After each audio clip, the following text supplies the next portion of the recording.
Сәлеметсіздер ме, құрметті ата-аналар мен балалар. Дүниетану сабағы, сабағымыздың тақырыбы магнит. Табиғатта магнит үлкен кесек тас, магниттік темір, магнетит түрінде кездеседі. Оның магниттік өрісі бар, және ол темірді өзіне тартып алады. Магнит тарихымен танысайық. Ежелгі заманда грек бақташысы Магнес қойларды бағып жүрді. Ол темірмен шегеленген сандалдар мен темір ұшы бар таяқтың жерде жатқан қара тастарға жабысатынын байқады. Ол таяқты аударып, ағаштың бұл тасқа тартылмайтынына көзін жеткізді. Сандалдарын шешіп, жалаң аяқтың да тартылмайтынын көрді. Магнес бұл тастың темірден басқа материалдарды тартпайтынын түсінді. Бақташы бұл тастардың бірнешеуін өзімен бірге алып кетіп, көршілерін таң қалдырды. Бақташының атынан магнит деген атау пайда болды. Магниттің бір жағы оңтүстік полюс деп аталады да, қызыл түспен боялады. Екінші жағы солтүстік полюс, және ол көк түспен боялады. Магниттер бір-біріне әртүрлі полюстермен тартылады да, бірдей полюстермен тебіледі. Магниттің пайдасы.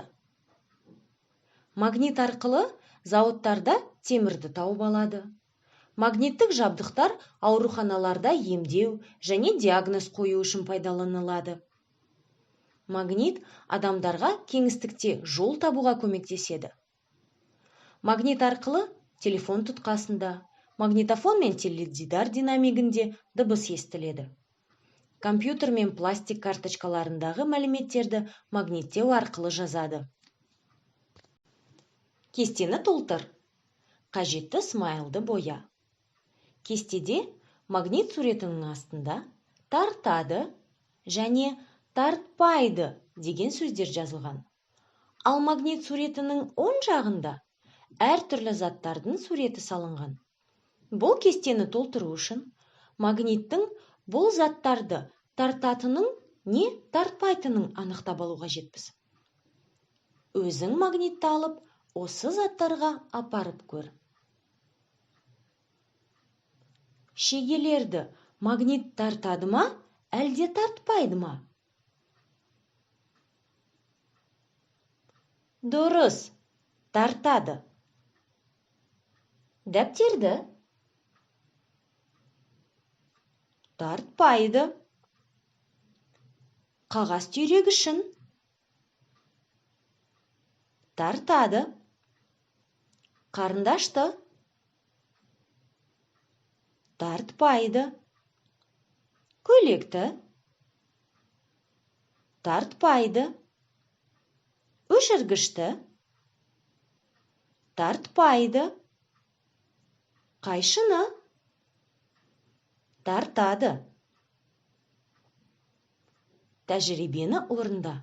Жасанды магнитті жаса. Біріншіден, қатты магниттің астына қағаз түйрегішін іл. Егер оған тағы бір түйрегішті апарсаң, жоғарғы түйрегіш төмендегісін магниттейді. Осылайша бір-біріне ілулі түйрегіштерден тізбек жасап көр. Екіншіден, магнитті алып таста. Осы түйрегіштердің біреуін алып, басқасына апар. Түйрегіштің өзі магнитке айналатынын байқайсың. Осымен біздің сабағымыз аяқталды. Назарларыңызға рахмет.